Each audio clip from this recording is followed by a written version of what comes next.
Buenas tardes. Vamos a hablar en esta clase de la discontinuación del tratamiento anticrisis en la edad pediátrica. Soy la doctora María Beatriz Gamboni, neuróloga infantil. Trabajo en el Servicio de Neurología Infantil del Hospital Pediátrico Humberto Notti en Mendoza. Los objetivos de la clase son evaluar los factores de riesgo de recaída para decidir la discontinuación del tratamiento anticrisis, el rol del electroencefalograma en la toma de la decisión y control evolutivo. Vamos a evaluar cuáles son los riesgos de recaída y discontinuación en pacientes pediátricos post cirugía de epilepsia. La forma y el tiempo para discontinuar la medicación en primer y segundo intento. Vamos a analizar las diferencias y las utilidades de las guías y consejos de la Liga Italiana contra la Epilepsia y la Academia Americana de Neurología para la discontinuación de la medicación anticrisis, y las ventajas y desventajas de la suspensión de la medicación anticrisis en el paciente pediátrico. En la edad pediátrica, el control de las crisis implica, en la mayoría de los casos, cuidar el desarrollo intelectual y motor del paciente, por lo que cuando se plantea la posibilidad de discontinuar el tratamiento, por un lado, tenemos que tener en cuenta el riesgo de el riesgo a que el paciente vuelva a tener crisis, pero por otro lado, también es necesario disminuir el tiempo en que tenemos al paciente bajo los efectos de la medicación, que tiene efectos adversos, ya sea tanto en su cerebro en desarrollo como en el resto de sus órganos. Tengamos en cuenta que el tiempo aconsejado para suspender la medicación en la mayoría de los casos es de 2 años si el paciente está libre de crisis, es decir, 2 años libre de crisis bajo tratamiento, tanto para los niños como para los adultos. Pero en los chicos, el porcentaje de los que pueden suspender el tratamiento es mayor que en el adulto. Es decir, en los chicos tenemos un 70% de probabilidades de suspender la medicación contra el 50% de la posibilidad de suspender la medicación en los adultos. El tiempo de tratamiento se puede limitar en determinados síndromes, como en el caso de las epilepsias autolimitadas del neonato y del lactante, siempre que conozcamos el antecedente familiar. En estos casos, el tratamiento puede ser de 1 año o incluso menos. Diferente es en las epilepsias autolimitadas del lactante y del neonato, en los que no tenemos los antecedentes familiares, y a veces la evolución la tenemos que esperar dentro del año. Si la clínica de las crisis es compatible, los electroencefalogramas se mantienen con un intercrítico normal y el paciente está teniendo un buen desarrollo con una buena respuesta a la medicación, podemos inferir el diagnóstico, ya que muchas veces no vamos a tener la confirmación genética para decir que se trata de epilepsias autolimitadas. En estos casos, el tratamiento puede ser de 1 año o incluso menos. Lo mismo aplica para el síndrome de West idiopático, que si tenemos una buena respuesta a la vigabatrina y a los corticoides, el tiempo de tratamiento se puede acortar para que los efectos adversos de la medicación no perjudiquen al paciente. En estos casos, sí, el desarrollo psicomotor del paciente en el seguimiento está bien, si el paciente mejora su conexión y sobre todo si desaparece el patrón ipsarrítmico en el electroencefalograma, podemos hacer tratamientos de menos de 6 meses. Por el otro lado, tenemos los casos en los que desde el inicio ya sabemos que el pronóstico va a ser malo, tanto desde lo que respecta al manejo de las crisis y para el desarrollo neurológico del paciente. Estos son los casos en los que el tratamiento de la epilepsia está enfocado en la mejoría de la calidad de vida más que controlar las crisis. Dentro de este grupo estarían las encefalopatías epilépticas del desarrollo de causa genética y los pacientes que tienen daños estructurales difusos o trastornos metabólicos severos. De hecho, estos casos están fuera de casi todos los estudios que se evaluaron los riesgos de recaída en la infancia, no se los toma dentro de la población a estudiar.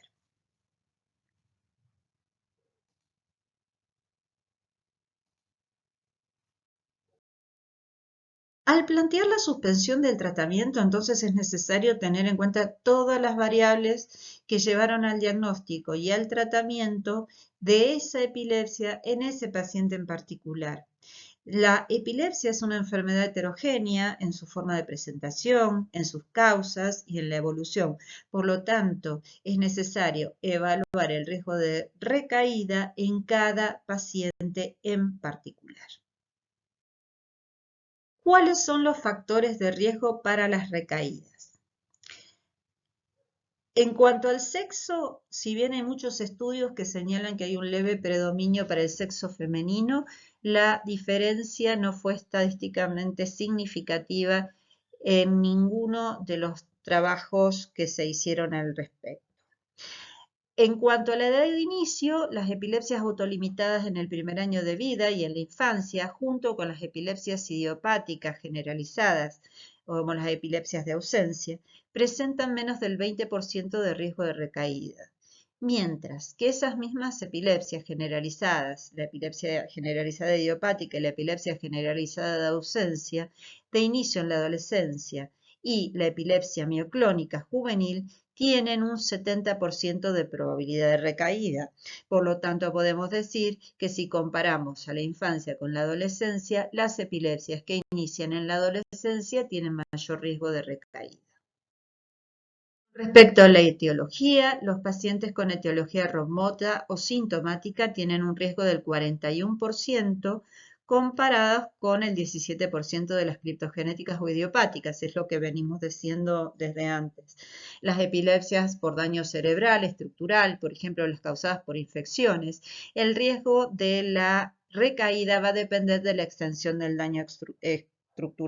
Por ejemplo, se pone como ejemplo siempre el caso del citomegalovirus, que si el citomegalovirus fue tratado con antivirales y el tratamiento anticrisis se hizo de manera oportuna y precoz, los pacientes pueden quedar libres de crisis y discontinuar la medicación.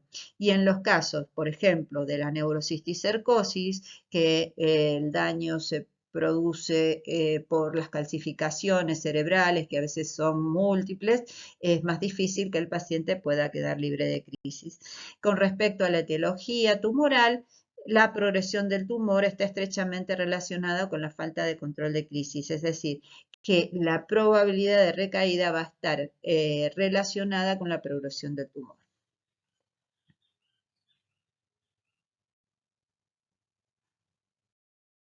Respecto al tipo de crisis, no es el tipo de crisis lo que aumenta el riesgo de recaída, sino que todos los estudios coinciden en que el riesgo de recaída es mayor si el paciente tiene más de un tipo de crisis. Y esto por ahí nos lleva a pensar directamente en los niños que desarrollan síndrome de Lennox-Gastaut, que combinan varios tipos de crisis y que es un cuadro altamente refractario, o pacientes que tienen lesiones multifocales y que tienen varios focos epileptógenos. En cuanto a la resonancia magnética, en consonancia con todo lo que venimos diciendo, cuando la resonancia es anormal, el riesgo de recaída es del 72%. En las lesiones temporales como la esclerosis hipocampal, tienen mayor riesgo de recaída y las lesiones difusas hacen incluso que el paciente no sea elegible para suspender el tratamiento. En cuanto a los antecedentes de las convulsiones febriles, es controversial cuál es la relevancia. Hay estudios que muestran que si bien el número de niños con este antecedente que recaen es mayor, la diferencia no es significativa desde el punto de vista estadístico, pero siempre hay que tener en cuenta que en los estudios de riesgos de recaída, las poblaciones, la metodología y los criterios de inclusión y exclusión varían de un trabajo a otro y esto puede ser la causa por la cual no hay una clara definición al respecto. De todos modos, los trabajos exclusivamente pediátricos, en dos trabajos exclusivamente pediátricos, como son el trabajo de Ramos Lizama y el trabajo de Berrotti, en ambos coinciden que el riesgo de recaídas con las convulsiones febriles es mayor. Los antecedentes familiares no se consideraron factores de riesgo. En cuanto al tiempo de crisis antes del inicio de la medicación, no tuvo importancia ni el tiempo en que el paciente tuvo crisis antes del tratamiento, ni el tiempo que se tardó desde que el paciente tuvo crisis hasta que se inició el tratamiento. En cambio, el número de crisis que el paciente tuvo durante el tratamiento se considera un factor independiente de mal pronóstico. Y con respecto al tratamiento, el porcentaje de recaídas fue mayor en los pacientes que requirieron politerapia, comparado con los que recibieron monoterapia. Y en cuanto a las drogas, no hubo ningún estudio concluyente en cuanto que una determinada droga o una determinada asociación de drogas tuviera mayor efecto o mayor riesgo de recurrencia al suspenderlas. Vamos a evaluar el rol del electroencefalograma como predictor de recaídas. ¿Tiene importancia o nos sirve tener un electro previo al inicio de la discontinuación? ¿Le tenemos que dar valor predictivo a ese electro antes de empezar a disminuir la medicación? No. El electro no tiene valor predictivo ni en el momento del diagnóstico ni antes de iniciar la discontinuación. De hecho, en algunos pacientes la normalización del electro durante el tratamiento no refleja la remisión del cuadro, sino más bien una disminución de la propensión a tener crisis. Hay varios factores que cuentan para que el electroencefalograma previo al inicio de la discontinuación tenga un valor limitado. En primer lugar, que la actividad interictal del electro la puede suprimir la medicación y en algunos pacientes esto llevar a un falso negativo. Los pacientes, por ejemplo, tratados con ácido valproico, es un fármaco que disminuye o actúa sobre las descargas. Por lo tanto, en un paciente que está tomando ácido valproico antes de iniciar la disminución, puede tener un electro normal y esto no reflejar la posibilidad futura de no recaer. Como también puede pasar que si el paciente está tomando carbamazepina o difenilidantoína, haya un aumento de descargas inducidas por los fármacos y suspender uno de manera errónea la posibilidad de discontinuación por esta causa. Por el contrario, sabemos que los electros anormales en los pacientes con epilepsias autolimitadas no serían indicador de que se debe continuar con el tratamiento, sobre todo cuando el paciente estuvo 2 años libres de crisis con un tratamiento adecuado. A veces la presencia de espigas perdura más allá de la libertad de crisis y de la suspensión de la medicación. Por lo tanto, no sería causa, en este caso, de mantener la medicación. Si durante la discontinuación se registra cambio en un electro con aumento de las descargas interictales, ahí entonces debemos evaluar suspender la discontinuación, porque eso sí tiene valor como indicador de mal pronóstico.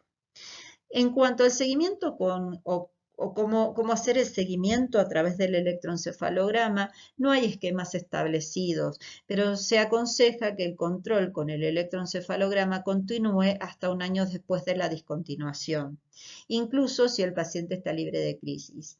Hay algunos que proponen esquemas en los cuales se hace un electro cada 3 meses durante la discontinuación, un electro por cada 6 meses en el primer año y un electro por año hasta los 2 años, pero no es la generalidad de los casos y esto no está establecido como protocolo por el momento.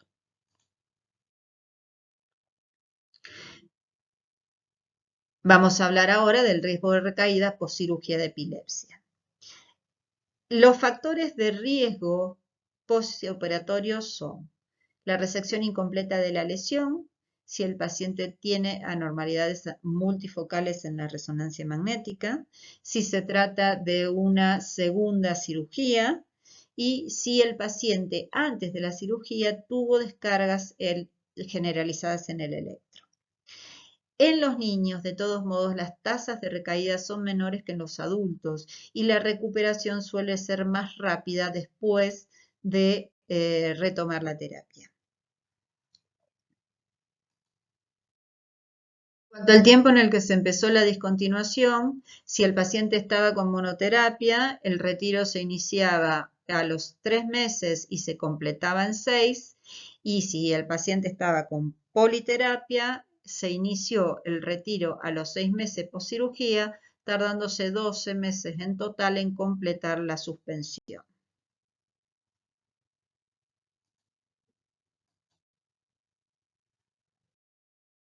¿Cómo se disminuye la medicación y en cuánto tiempo? En este estudio de Ramos-Lizana demostraron que en los pacientes que tenían recaídas la iban a presentar con mayor frecuencia, o sea, en mayor porcentaje dentro de los primeros 6 meses posteriores al inicio de la discontinuación. En general, la discontinuación se inicia bajando el 25% de la droga por vez hasta suspender la totalidad.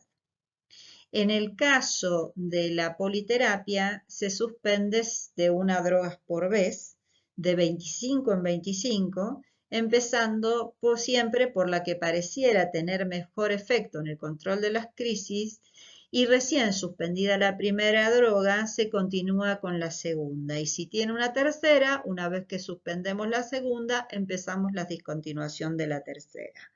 Siempre que hay una recaída, se vuelve hacia atrás con la medicación que se está suspendiendo y se espera ver si hay que restituir la totalidad de la terapia o si podemos seguir con menos medicación para el futuro de ese paciente hasta esperar la posibilidad en el tiempo de ver si se puede hacer un segundo intento de retiro.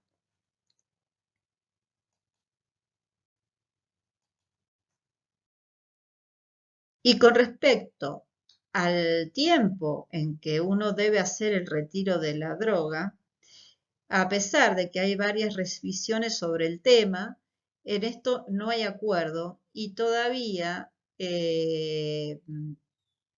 se dice que no hay diferencia o no queda claro si hay una diferencia si el retiro de la droga se hace en 4 a 6 semanas o si se hace en 4 o 6 meses. Incluso en este estudio, que estudiaron 216 pacientes, hicieron parte de la muestra, la retiraron en 4 a 6 semanas, que fue la mayoría de los pacientes, 136 pacientes, y la otra parte de la muestra, 80 pacientes, la retiraron en 4 a 6 meses. Y a largo plazo, la diferencia, si bien fue un poco más alta en los pacientes que se retiró en 4 o 6 semanas, la diferencia entre los dos grupos no fue significativa. ¿Qué pasa con el segundo intento de discontinuación de medicación cuando el paciente ya tuvo un primer intento, recayó en las crisis y después de un tiempo prudencial se intenta nuevamente la discontinuación? Este es el único trabajo que tiene en cuenta la probabilidad de recaída de pacientes que tienen un segundo intento de retiro de medicación. Estudiaron 104 pacientes con epilepsia de inicio en la infancia que habían tenido ya un intento de discontinuación. El primer intento de discontinuación tuvieron una edad promedio de 12 años y en el segundo ya esa población tenía 18 años. De esos 104 pacientes, 43 pacientes, es decir, el 41,3% quedó libre de crisis en el segundo intento. 61 pacientes recurrieron las crisis. Y de esos 61 pacientes, el 68% de 61, o sea, 42, tuvieron recaída durante el periodo de tapering, es decir, se vuelve a repetir lo que vimos en las diapositivas anteriores. En la primera 6 meses de discontinuación de medicación es cuanto más frecuente se da la recaída.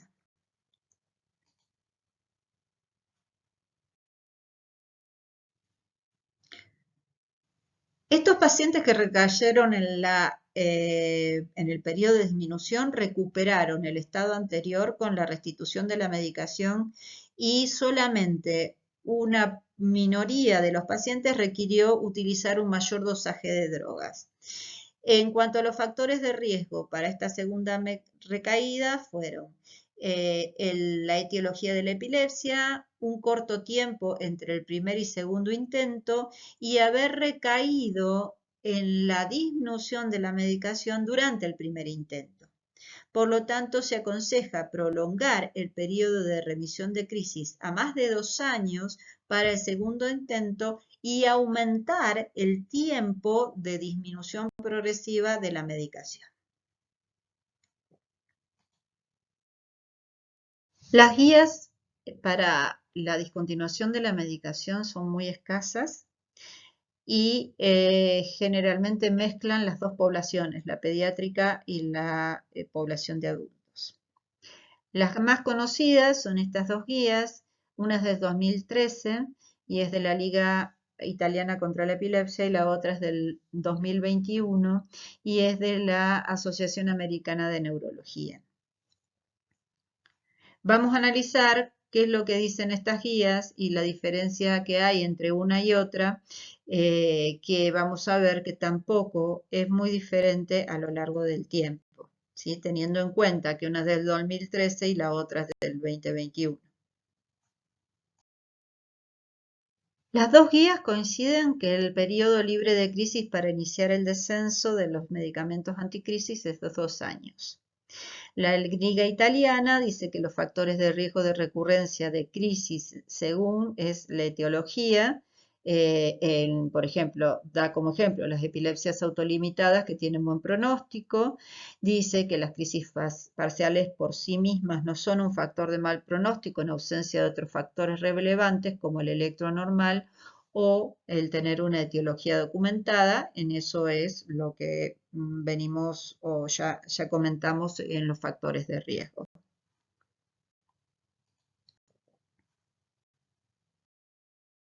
Acá tenemos la diferencia en lo que les había comentado antes, que los estudios de los pacientes, los estudios que se hicieron fundamentalmente en pacientes pediátricos daban relevancia a la historia de convulsiones febriles. En este caso, como factor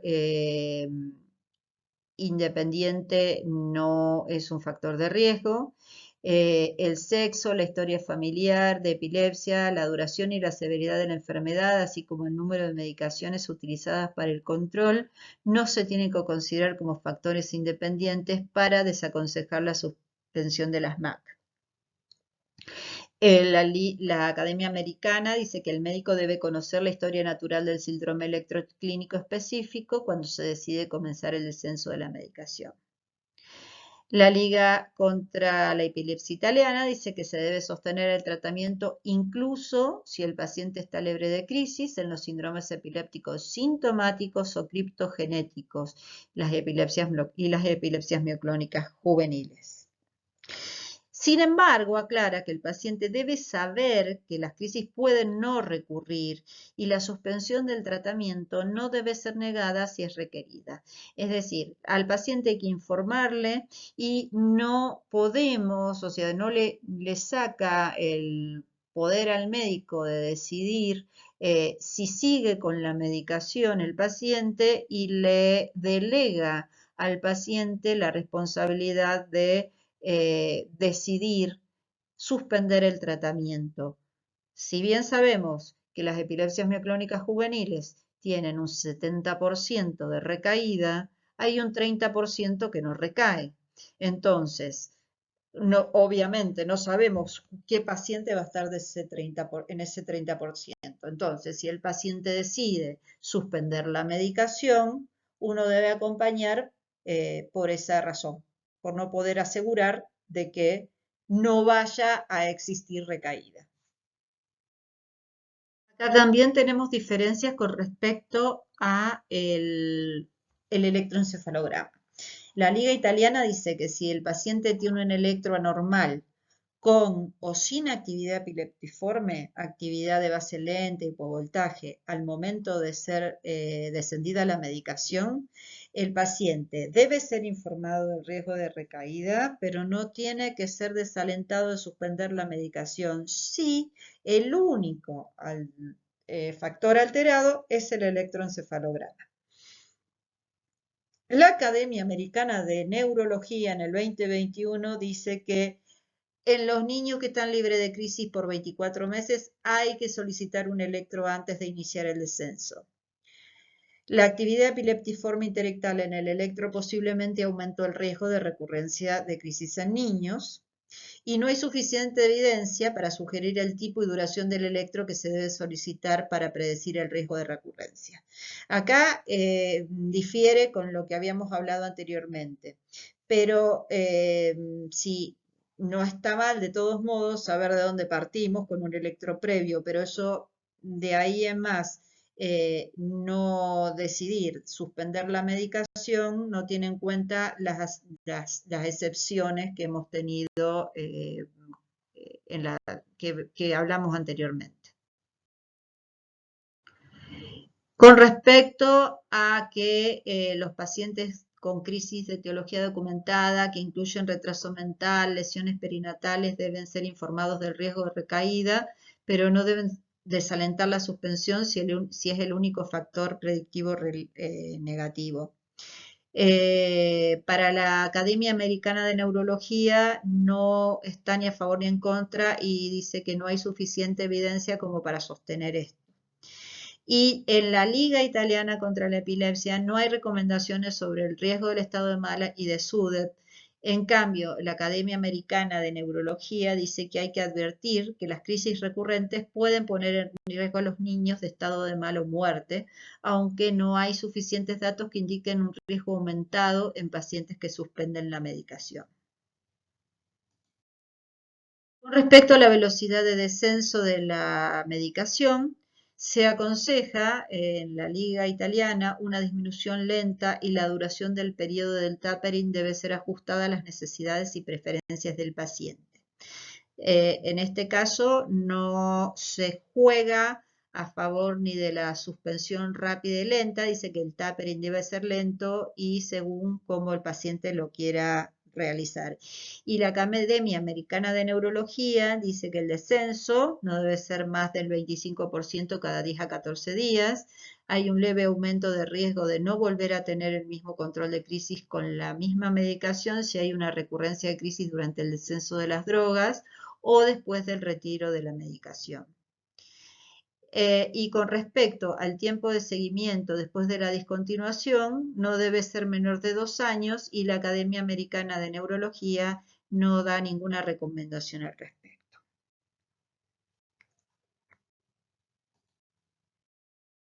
Vamos a hablar de las ventajas y desventajas de la suspensión de la medicación anticrisis en el paciente pediátrico. Los argumentos a favor de la discontinuación, obviamente el de mayor peso es el de los efectos adversos de las medicaciones anticrisis a corto y a largo plazo, tanto en el sistema nervioso central como en otros órganos. Es bien conocido que todos los medicamentos producen alteraciones a nivel cognitivo en mayor o menor medida y que también pueden tener impacto sobre la conducta del paciente. Y en otros órganos como que todos estos medicamentos se metabolizan a través del hígado o a través del riñón, que estos medicamentos pueden tener acción afectando hormonas las hormonas, sobre todo, por ejemplo, el ácido valproico con la hormona tiroidea, que pueden producir aumento de peso, disminución de peso, y todas estas cuestiones suman a que en la infancia no es que nos apuramos, pero cuando podemos plantear la discontinuación de un tratamiento, la verdad que nos ponemos todos muy contentos, por así decirlo. Y en cuanto a los efectos teratogénicos, si bien el más conocido es el ácido valproico, y que uno en edad pediátrica en principio no lo tiene en cuenta, en las adolescentes es un problema, tanto por el aumento de peso, por ejemplo, que produce el ácido valproico, como el riesgo de la teratogénesis. Hay que tener en cuenta, o tenemos que tener en cuenta, las interacciones medicamentosas. Nos obligan a estar chequeando más o menos regularmente con laboratorios el funcionamiento hepático, el renal, el nivel hormonal. Así que el decidir que en un determinado momento todos estos análisis y todos estos controles van a terminar, está bueno, y a veces son muy bien aceptados por la familia y por el paciente, ¿no? Por otro lado, tenemos el efecto psicológico y el estigma social, tanto por el diagnóstico como por el tratamiento. Lamentablemente, todavía tenemos los neuropediatras que hacer a veces cartas a los maestros o a los profesores de música o de teatro o de natación, de que el paciente puede realizar actividades normales, que puede concurrir al colegio, y eso lo hace poner al paciente en una situación de exposición que a veces no es necesaria, pero que todavía tenemos que seguir luchando en contra de ella. Y con respecto al costo del tratamiento, bueno, todos sabemos actualmente lo que el valor económico de un tratamiento anticonvulsivante, ni hablar si lo hacemos en politerapia, y que por supuesto si se puede suspender, es muy bienvenido también desde ese punto de vista.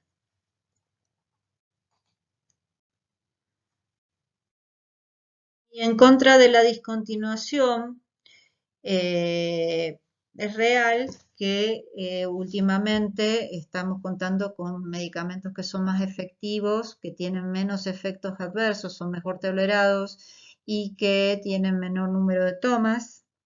A veces el miedo por parte de la familia a tener nuevamente crisis, si fueron en situaciones especiales o que produjeron algún tipo de lesión o tuvieron accidentes los pacientes durante las crisis, genera mucha ansiedad el hecho de plantear que el paciente estaría listo para suspender la medicación.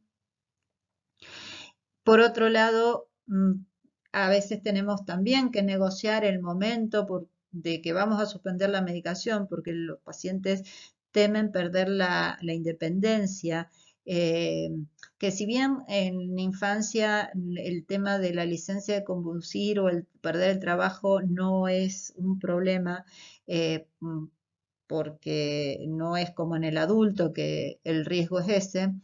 El hecho de que con la medicación pudieron tener una vida igual que el resto de sus pares, cuando tienen que ir de viaje de estudio, cuando tienen que ir a un campamento, genera cierta ansiedad en la familia el hecho de que el paciente esté en sin la medicación. Y a veces negociamos o charlamos mucho con la familia en qué momento vamos a empezar la discontinuación, y no está mal decir, bueno, a ver, estamos en la víspera del viaje de séptimo grado o del viaje de estudios, entonces, bueno, esperamos que el paciente vuelva del viaje de estudios, o si, por ejemplo, termine la escuela para que esté más tiempo en la casa y la mamá esté más tranquila porque lo puede controlar más, que pueda controlar mejor el tiempo que el chico duerme, o que lo tenga más en la casa o más sobre supervisión. Y en cuanto a eh, esto, los riesgos de recaída que deben ser evaluados eh, cuando uno suspende la medicación es el momento de que cuando la familia plantea cuáles son los riesgos y uno los expone, a veces esto hace que la misma familia no quiera retirar la medicación por las dudas.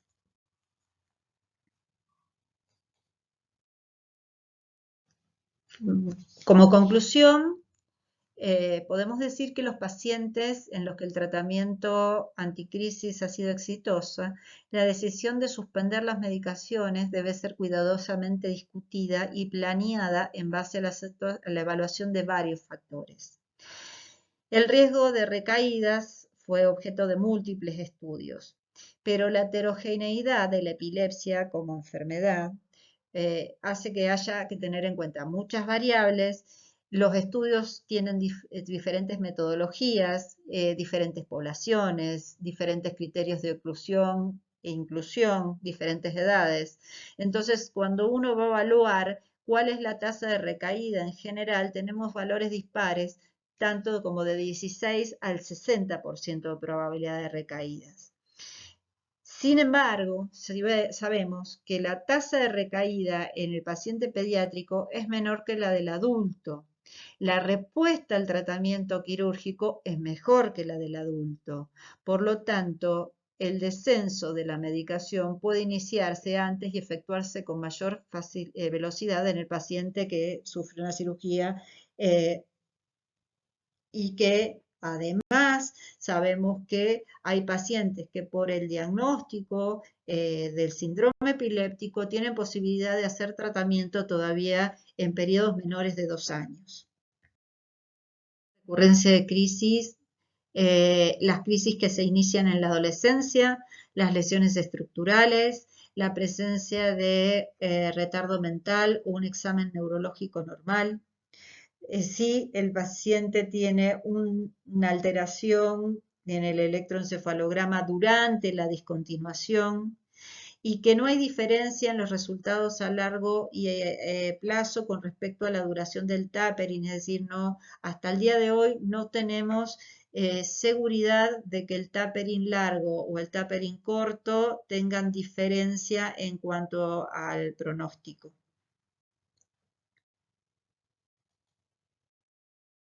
El concepto tradicional de usar drogas que den un alivio sintomático para prevenir las recaídas de la crisis falla en un minoritario pero importante número de pacientes.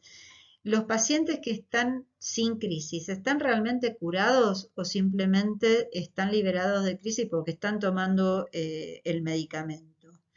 Entonces, sabemos que idealmente en el futuro habrá que tener drogas que actúan en el sentido de combinar el efecto antipileptogénico, o sea, que actúen directamente sobre la causa de la epilepsia, que hasta el día de hoy en muchos casos está pobremente comprendida, y el efecto anticrisis, es decir, el evitar la difusión de la descarga para asegurar de esta manera que no haya recurrencia de crisis de una manera más acertada. Se han estado estudiando biomarcadores que se desarrollaron específicamente para prevenir la epilepsia y estos serían las que se conocerían como verdaderas drogas antiepileptógenas. Por eso hablamos de drogas anticrisis con lo que tenemos en la actualidad y no hablamos más de drogas antiepilépticas.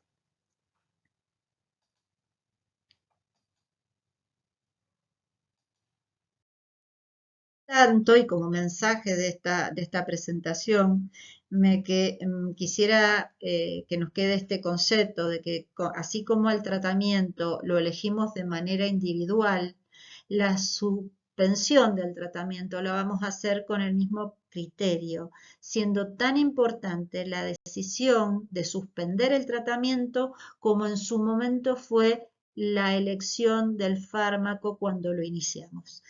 Así que, bueno, espero que haya sido de utilidad esta charla. Les agradezco. Muchas gracias por su atención. Acá les dejo mi email por si tienen alguna pregunta me lo hacen llegar por este medio y trataré de contestarles a la brevedad. Muchas gracias nuevamente por su atención.